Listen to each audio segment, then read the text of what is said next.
Aujourd'hui, c'est un jour de fête. Alors, prenons le temps de célébrer dans la joie, la bonne humeur. Criez derrière votre ordinateur, exprimez votre joie, partagez avec vos amis. Et oui, car en fait, les 10 000 abonnés de la chaîne.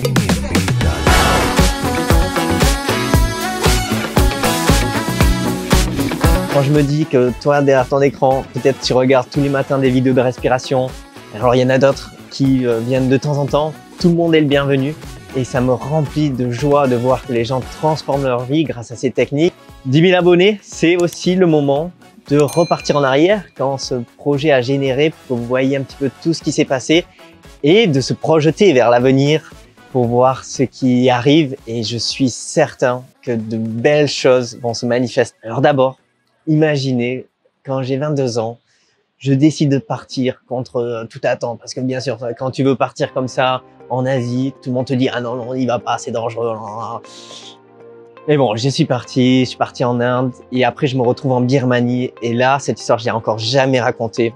Donc préparez-vous, le projet est absolument magnifique.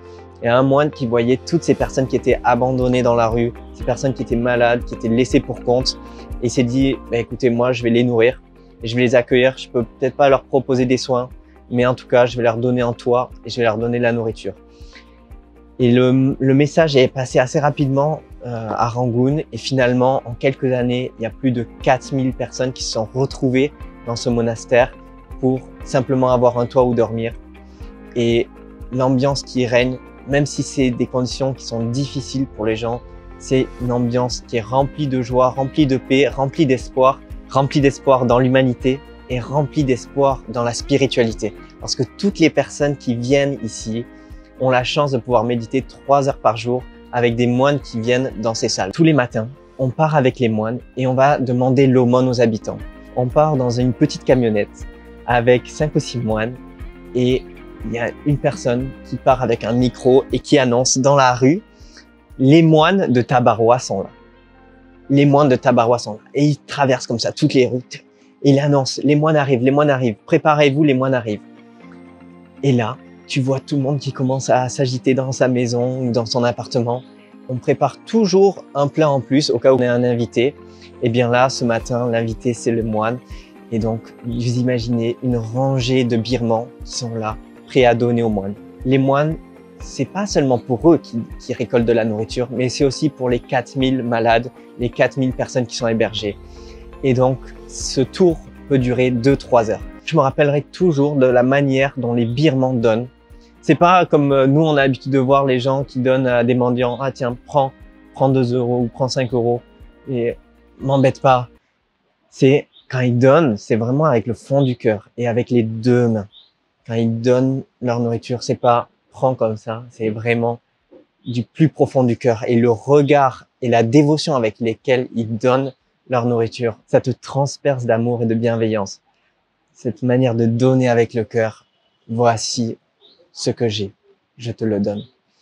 Je reste quelques jours comme ça et au bout d'un moment, il y a quelqu'un qui vient me voir et me dit « Dorian, écoute, j'ai quelque chose de nouveau à te proposer. » J'ai dit « Oui, vas-y, dis-moi, je suis là pour servir, dis-moi qu'est-ce que je peux faire pour aider. » Il dit « En fait, tu sais, il y a 4000 malades ici et on n'a pas assez d'infirmiers, on n'a pas assez de matériel. Est-ce que tu serais d'accord pour être infirmier et on va te former avec un médecin pour pouvoir changer des pansements ?» J'ai dit « Ah oui, avec plaisir. » Et je savais pas ce qui allait se passer à ce moment-là, quand j'ai dit oui. Et on commence à faire le tour. Et là, on se rend compte vraiment de la souffrance des malades. Et une rencontre qui m'a bouleversé. C'est un monsieur qui était chauffeur de taxi, qui avait une vie normale et qui malheureusement a eu un accident. Et cet accident l'a fait qu'il a dû être amputé des 2 jambes, qu'il ne pouvait plus travailler. Sa famille ne pouvait plus payer les médicaments. Et du coup, il s'est retrouvé abandonné tout seul à la rue. Il me dit « Dorian, est-ce que tu peux me donner une photo de toi ?» Et là, il va me montrer toutes les photos qu'il a récupérées de toutes les personnes qui sont occupées de lui. Et regarder, me dire, voilà, ça c'est toutes les personnes qui m'ont aidé.